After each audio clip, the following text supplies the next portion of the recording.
All right. Well, thanks for being with us today. Father's Day. Great to see everybody here. I know you could probably be eating pancakes in bed right now, if that's what you do on Father's Day. Anyway, so we're in a series right now called Throwbacks. And what we're looking at are some really, really, really old stories. They are some of the best documented stories in all of human history for the entire human race. And what we said is that they give us a picture of what it looks like to trust God, what it could look like for you to trust God. Or if you're somebody who's like, no, not into it, don't believe that, not buying it. Like if you are open to it, this is a picture of what it could look like for you. What we also said, which I just find really fascinating, is that Jesus was an ancient Jewish person, and these are all ancient Jewish stories. That's really what the Old Testament is. It's the history of ancient Israel. And so for him, they were kind of like family stories, like the stories about his heritage. So I'll tell you a little story of my own, all right? You might remember the first part if you were with us a while ago, but here it goes. So when I first got out of my house, when I first got married, I went and I got a motorcycle, which I know, it's like frowned upon. There was the one rule in my house, no motorcycle, so when it was time to go out, that's what I did right away. I don't recommend that, and I don't have it anymore. However, it was on Craigslist, and it was $300, and I was like, jackpot, right? It didn't run, which is kind of a thing if you're looking for something to ride, but there was an issue with the carburetor. At the time, I had no idea what that was, and I just figured, all right, I'll buy the bike, watch a ton of YouTube videos, fix the carburetor, and then I got a motorcycle for $300, jackpot. So I actually did. Like I spent hours and hours and hours. I didn't have any of the right tools, stripping the bolts, but eventually I get the carburetor off, it's clogged, I clean it out and it's back on. Wow, it's gonna be fantastic. The last thing I had to do was get a battery, and I connected the battery to the bike so you get started up, but I connected it backwards. Now, this isn't like a flashlight where you put it in backwards and it just doesn't go on. It immediately fries the system. And so that was the end of the bike, right? And right in front of me, it was like, we were almost there. Like it could have been, but now it won't, right? Just ruin, just utter ruin, gone, one decision. Well, fast forward a little while. We got another car. We needed some more room. So Allie and I went in the market. We looked at cars.com, Auto Trader, Carvana. We're looking for the right car. Eventually we find a Jeep Liberty. And this car was like another child of mine. I just thought it was the best. I would even wash the car outside in the winter. Like I would check to see if water was freezing outside. And if it wasn't, I was washing it. Loved it. Amazing. Okay. So we get it. This was the car for us. Loved it. And we had another car as well. It was a Volvo. Old. It was so old, it stopped counting miles, all right? And it was the kind of car, everyone in my family has owned it at some point or another, just legendary, the Volvo. So one day, the battery dies in the Volvo. And I'm like, all right, whatever, no problem. So I take the Jeep, and I park it right next to it, and I, connect the battery terminals with the jumper cables, start the car, and then I just go inside. And I figured I'll just let it run, recharge the battery for a little while. And then after a little while, I came outside, and there was a lot of smoke.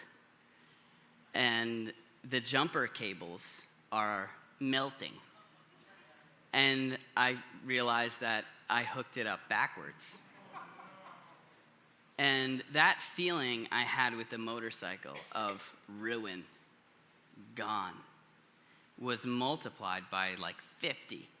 It was just horrible. I wanted to throw up. It was terrible. Now, it turns out both cars were fine. I don't know what happened, but the Jeep, the electrical system was fine. Same thing with the Volvo. That Volvo just won't quit. But here's my point. For a little while, I was feeling that feeling of ruin. Like done, spent, over, never again. What was isn't, what could have been will never be. Have you ever dealt with that? Have you ever had to deal with the feeling of ruin? Maybe it's a decision you made that led to financial ruin. Maybe it's a decision that you made that led to the ruin of a relationship. Maybe it was a decision you made that ended in you having some kind of record. But there's this feeling like there's no going back. What was isn't, and what could have been will never be. It's ruined. It's ruined. Or what might even be worse is when it comes at the hand of somebody else. When someone ruins it for you. Someone else does something that ruins your financial future. Or if you're into sports, maybe there's a dirty hit that ruins the rest of your season or even your career. Or someone in a relationship does something that just causes the bottom to fall out. And now it will never be what it could have been. Ruin. Ruin. The story that we're looking at today is a story about someone who is just repeatedly over and over and over again faced with this ruin. What appears to be ruin. Over and over and over again. The person we're talking about is a man named Joseph. And Joseph shows us what faith looks like, what trusting God looks like, what having confidence in God looks like when you're facing ruin. When you can't put the toothpaste back in the tube. When there's irreversible damage and things will never be the same again. And my hope for you is that if you're somebody who is, whether you're a person of faith or not, if you're somebody who is fearing what could potentially be ruined or facing what is ruined right now, my hope is that his story will give you an anchor to hold on to. Something to cling to as you look at the pile of whatever it is before you.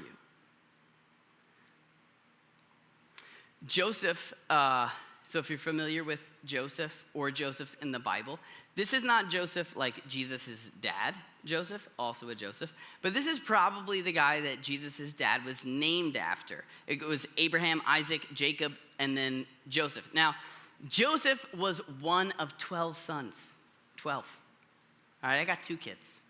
Multiply that times 6, right? Then he also had daughters as well. Guy probably had his hands full. His father, at least. Now, Joseph was the favorite in his family. Do we have any favorites in the room? Anybody the favorite? Come on, we know. We know your first service, all the favorites shot there. They loved it. Anyway, okay, so he's the favorite. And everyone knows he's the favorite. Things in his family life are pretty good right now. His brothers know he's the favorite. He also has a reputation of being a snitch. He's a tattletale, right? So he's always telling on his older brothers. And it says in the story, they can't say a kind word to him. They don't even want to talk to him. They don't want to look at him. His dad, Jacob, who's the one who obviously decides if he's the favorite, made him a coat. Maybe you've heard of this coat. It's a coat apparently with many colors just because he loves him. Just here, you're the favorite, have a coat. We don't know if everyone else gets a coat, probably not, but Joseph gets a coat because he's the favorite. Now, if you're wondering why Joseph was the favorite of his dad, Jacob, it's because he was the firstborn son of Jacob's favorite wife.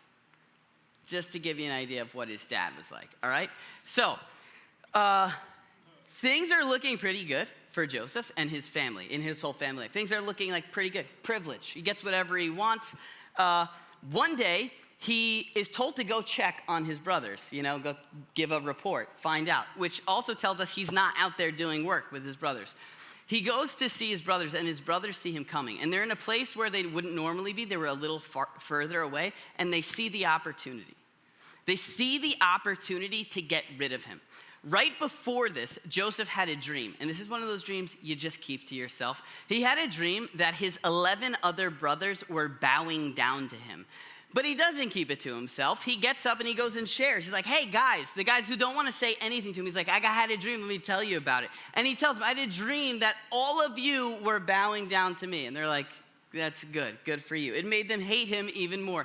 Then he had another dream that they were bowing down to him, but mom and dad joined in. And so he told his parents, and I had another one of those dreams, they're all bowing down to me. And no one seems as happy as him. They can't stand him. So finally they see him coming and they're like, this is it. We're done. Let's kill him. They talk a little bit and they decide, all right, we're not gonna kill him. Let's throw him in a pit, in a cistern. It was a dry well. And so they dump him in there, and then they see an opportunity to sell him, to cash in on getting rid of him. And so they sell him into slavery, and they're like, let's just take that multicolored coat and rip it up, put some blood on it. We'll tell dad that he's dead. And so they sell him off. And now Joseph, in an instant, like just imagine this, all right? Your family life is awesome. It's the best. You're the favorite. And maybe not in an obnoxious way, but you're just getting what you want. Things are working out. The future looks bright for you. And in an instant, it's over. It's ruined. He goes from being the favorite in the family to being completely abandoned, ruined, and sold into slavery. And now his future is looking really, really dark. Well, he goes into slavery and he's purchased by a guy named Potiphar. Potiphar worked with the king of Egypt. So this is further away, but he's in good with someone who's pretty powerful. And Joseph, it says that God was with him during all this. And he's doing really well. And Potiphar loves him. And so he gives him more and more and more responsibility. He starts getting promotions. He starts like feeling opportunity. Like, you know what? Okay, fine. Maybe my family life is over, but now at least I'm living with this rich guy and I'm in charge of all his stuff. Well, Joseph also happens to be a really good-looking guy. So he had it rough for a number of reasons, this Joseph. Potiphar's wife likes him and continues to try and put the moves on him. And over again, he resists her. He's like, I can't betray my boss. He's trusted me with everything. And one day she corners him. She grabs him by the robe, a different coat. And she tries to get him to sleep with her. And he drops the coat and runs. No, I'm not gonna betray Potiphar. He's given me everything. And so we don't know if she's like embarrassed or annoyed at just being rejected over and over again, or maybe even protecting herself from her husband, who could be angry if he finds out what's happened. So she takes his robe and she says, Joseph came after me. He wanted me to sleep with him, and I have his robe to prove it. And so he goes from, right, like the pit now to slavery, but actually like an okay life, to all of a sudden he's framed and Potiphar puts him into jail. An ancient Egyptian jail where he's just left to rot. And so what seems like a good thing is ruined. It's another ruined opportunity. Now, where do you go from this? Your family's over. Now you're in this other country. Things are starting, but now you've got a criminal record and you're just left to rot in a jail. It's another thing that's ruined. He's framed. Well, he goes into this jail and it says that God was with him again. And he's doing pretty good in the jail. In fact, the person who oversees him starts handing off responsibility. They're very good at delegating in this culture, apparently. And so he hands off some responsibility. He's like, why don't you watch over some people? And so he starts to like kind of rise to the top again. Same pattern. One day, two guys are sent to prison. They both work for the king, Pharaoh. These two guys, they got real creative names. There's the baker, that's his name. And then, well, I don't know his name, but that's what we call him, baker. And then the cup bearer. He bared the cup, bore. It apparently had one job, hold the cup for the king. And at some point, they mess up, right? We don't know exactly what happened. Somehow they offend the king. Maybe he spilled and burnt the toast. And so they both end up in jail. Well, while they're in jail, they both have dreams. And in the ancient world, dreams, like whenever people had dreams, they sought interpretations. They believed that there were divine messages in these dreams, and sometimes there were. And so they're like, who can interpret this dream for me? And Joseph serves as the one who interprets the dream. And so he tells the cupbearer, he's like, your dream means that in 3 days, you're out of this jail. You're going back to your job, bearing that cup for the king. And he's like, but remember me. When you go back to the king, remember me. Tell him that I've been sold into slavery by my brothers, that I was framed, and that I shouldn't be here. And then the baker liked that Joseph was able to interpret the dream, liked how it was going to end up, and he was like, all right, what does my dream mean? And Joseph was like, well, yours means you're going to die. And in 3 days, that's what happens. One of the guys is killed, and the other guy is brought back to his spot. And so he goes back to the king, Pharaoh, and he forgets all about Joseph. And so, if you're going through this, it's like, wow, what are the chances? What an incredible opportunity, right? These guys, they're here, they have these dreams. I know what they mean. They work for Pharaoh. Here's my chance. This is the last step in the process, and we're done. We're out of here, back to freedom. And he just forgets. Forgotten. Once again, we see Joseph just ruined. Ruined. One after the next. And after each one of them, there really isn't what's next. There's not hope around, it's just ruin. Where do we go from here? It's a mess. It's a mess. Well, he stays right where he is for 2 years. 2 years. Nothing. No answer from God. Still has done nothing wrong other than not know which dreams to share and not share. But he's in this prison for 2 years. And eventually, Pharaoh, the king of Egypt, the most powerful empire in the world at that time, has a dream. And he wants to know what this dream means. And so he's asking around, and the cupbearer hears that Pharaoh has a dream. And he's like, that's what I was supposed to do. So he tells Pharaoh, he's like, remember, 2 years ago, we had a little issue. You threw me in prison. Well, while I was there, I met this guy, had this dream. He tells him the story. Pharaoh says, bring him to me. And Joseph tells him what his dream means. He says, for 7 years, you're going to have an abundant harvest. Food's just going to be pouring in. But then, for 7 years, there's going to be nothing. Drought. And so you need to save up during those first 7 years so you can provide for the next. And Pharaoh just can't believe this. He's amazed that Joseph is able to give him an answer. And so he promotes Joseph. He rises to the top again until eventually he is the most powerful person in the most powerful empire in the world at that time. Just under Pharaoh. And he's got all of Pharaoh's responsibilities. And here it's starting to look like maybe Joseph's story is going to work out. And so he's this man of power now. He's traveling all around the world. He's storing up grain for the next 7 years. And as time goes on and more grain comes in, people are saying, okay, this guy was right about something. And so 7 years passes. And then there's a point where all of a sudden the food's gone. The food stops growing. And Egypt is fine.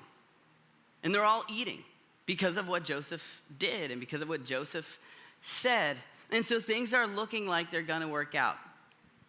And then one day, people from other nations start coming to Egypt to ask for food because they've run out. They need help. They're starving. And this group of people from a distant land come and stand before Joseph. There's 10 of them, 10 guys. And they don't recognize him, but he recognizes them. It's his brothers, the ones that threw him in the pit and left him. Now, stop for a second. What would you do? Just think about this. Like, what would you do in this situation? Like, think about how easy it would feel. Like, God has given me an opportunity for justice. Boom. You're gonna go to jail. Now you're gonna get what I got for a little while. Like, he could have done so many different things to these guys.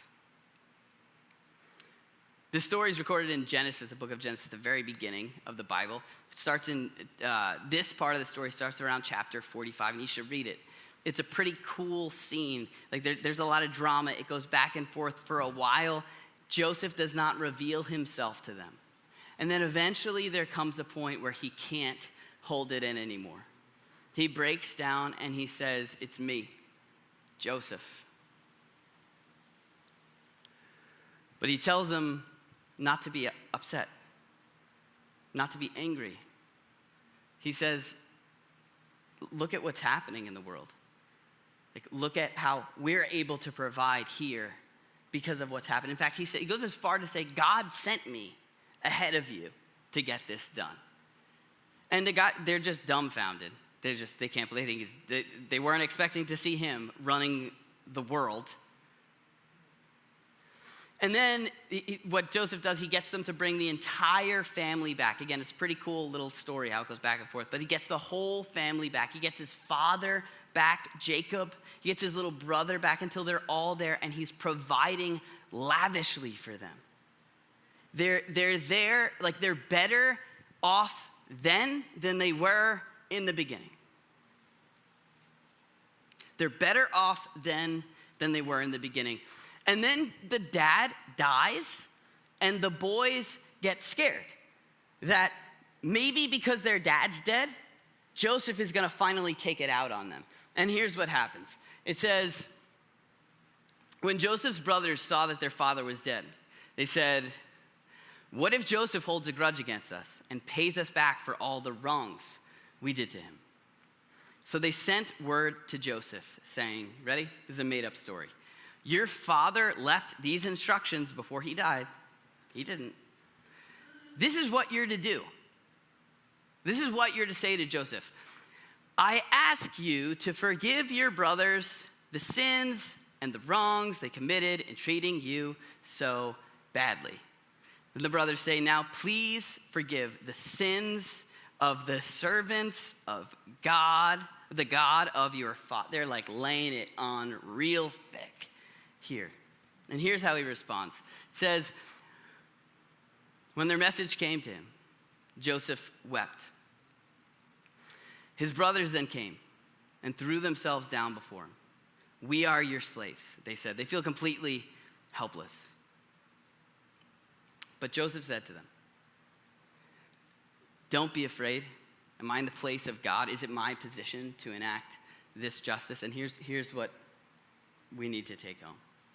He says, "You intended to harm me, but God intended it for good, to accomplish what's now being done, the saving of many lives."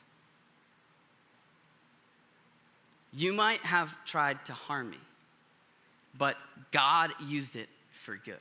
Now, there's an important thing here. Like, what we have to be careful about is not reading this and understanding or hearing that God is the reason why Joseph was thrown in the pit, as if God like endorsed what they were doing. God is not the reason why Potiphar's wife framed him. In fact, Paul, who came hundreds of years later after Jesus, like says this in a more elegant way, like makes it a little clearer for us. He says that we live in a broken world with hardship and famine and sickness and all this, but he says, but God can take those things, those bad things, and work them together for our good. Not call bad things good, but take bad things and work them together for our good. In other words, we can say what people ruin, what it might seem like people ruin, God redeems. God will use again. To redeem, that's like one of those church words that we hear over and over again, has this idea of giving value to something that no longer has value. Or to buy something back, to take something that is useless and give it use. Maybe even making it more valuable than it was initially. In my house, so if you come over to my house, I don't think it's an overstatement to say that 50% of the furniture in my house came from the garbage, all right? I'll just be in the car with my wife, we'll be driving, and all of a sudden she'll say, hold on a second. Okay, what is it? We pull over and someone's throwing out a dresser and they're throwing it out because it's garbage to them. She's like, oh, no. And then we put it in the car, we take it back, and then we paint it and then we beat it up. She'd be like, can you just scuff it up, kick it, make some marks in it? Because right now, in case you don't know, stuff that looks like trash is in. It's called distressed. I'm like, really? I just painted it, now you want me to just say yes, yeah. And so, but she's bringing value and saving us money, which is great. She's bringing value to what appears to have no value. Taking what seems to be ruined and redeeming it. Now think about this. Do you know why Joseph can say this? Because there was a point, he's looking back, and there was a point where he thought he was gonna die, but then he didn't. There was a point where he thought he was gonna be thrown in jail for the rest of his life, but then he wasn't. There was a point where he thought he was gonna be the bottom of the totem pole as a slave in this, but then he came to, and over again, he's continually brought back.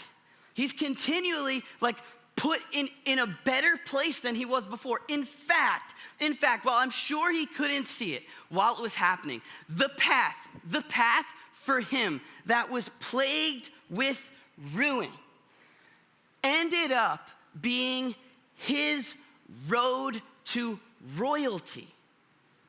And he can look back and say, if this didn't happen, I wouldn't be where I am.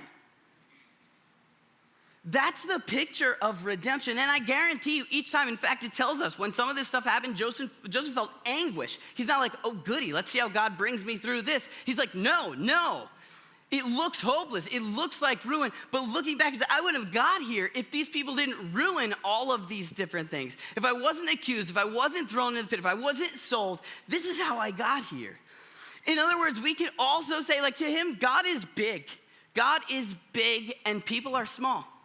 They just don't have much power. They don't have the ability, they do have the ability to hurt you. They do have the ability to cause you pain, to mess things up, to ruin your circumstances, situations, but they don't have the power to derail the story. What Joseph would say and what I think we could say, you can take this to the bank. There is no person who has the power to ruin your story. There is no one who can I'm not saying they can't hurt you. I'm not saying you won't go through something you don't want to go through. He felt anguish, and none of this was enjoyable.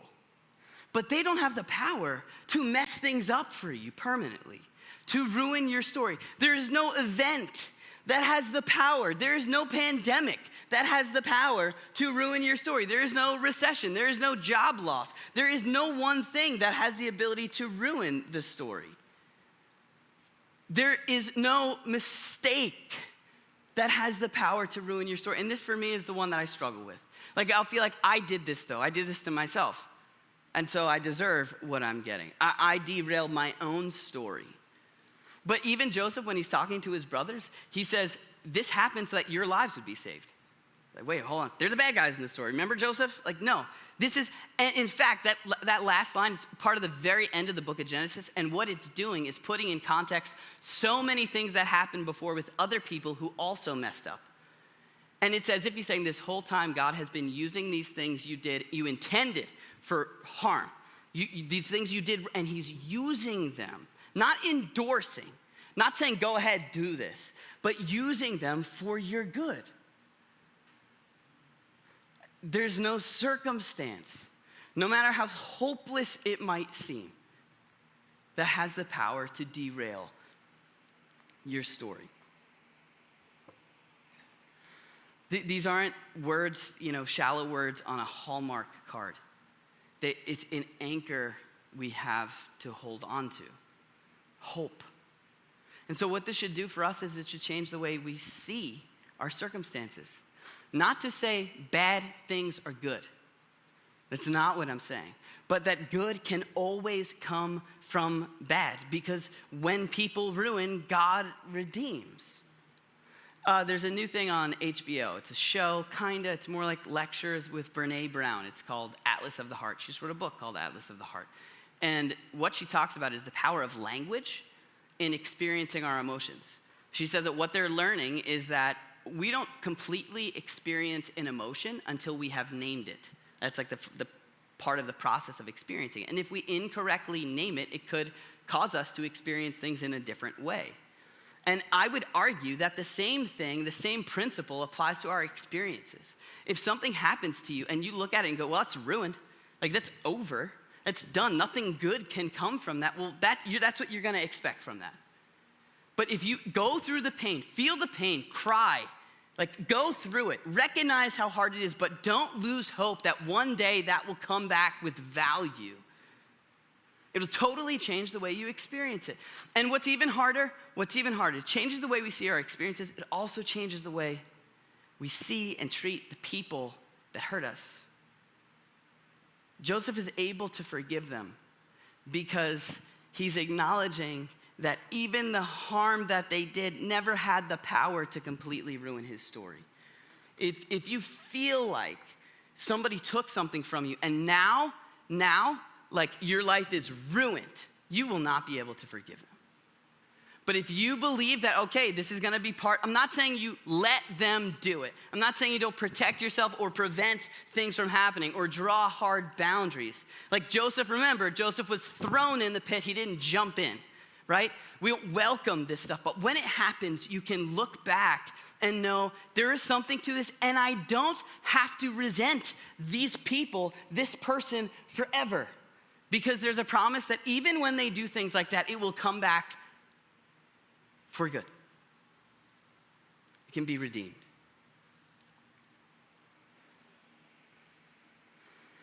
I'm not saying you don't feel when you go through pain. Disappointment, you should. Joseph, like I said, was in anguish. Jesus was in anguish when he was going to the cross. I'm also not saying that when someone else is going through pain, you give them trite, overly spiritual advice. Like, oh, well, one day God's gonna use this for good. Like Jesus wept with those who wept. He felt for them. And I'm not saying that we welcome these things. We make boundaries. We do what we can to prevent them in a healthy way.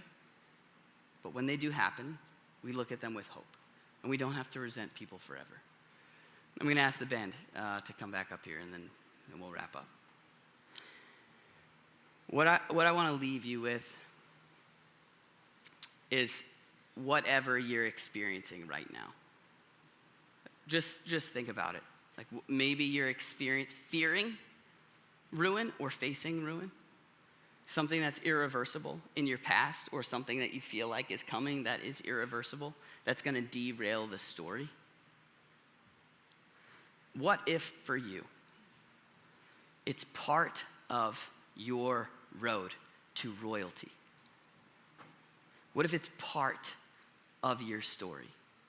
What if, though people are broken and have issues and do things God would never endorse, he can take those things that maybe even someone used to try to harm you and bring good from it? Bring good from it. When people ruin, God redeems. Because of that, we have an anchor to hold on to.